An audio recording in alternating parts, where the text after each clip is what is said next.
আলাইকুম সালাম। তোমরা কি করতে এসেছো? রাম মন্দিরে ঝান্ডা তাই চাঁদা দিতে এসেছি। কে বড় রে? রাম মন্দিরে চাঁদা নিতে এসেছে। ঘর ঢুকতে বলবো কে?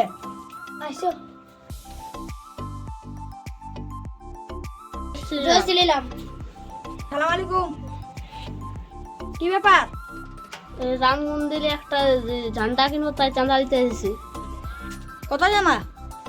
স্যার ভাই দাও না, তুমি নিজের মনে যখন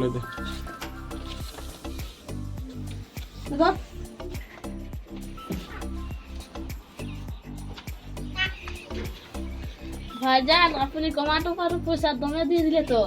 না না কমাবো, নিয়ে যাও এটা। এটা ঝান্ডা হাজারো ঝান্ডা হয়ে যাবে। জয় শ্রীরাম। জয় শ্রীরাম। জয় শ্রীরাম। চাচ্চু অত পয়সা কিনে দিলি?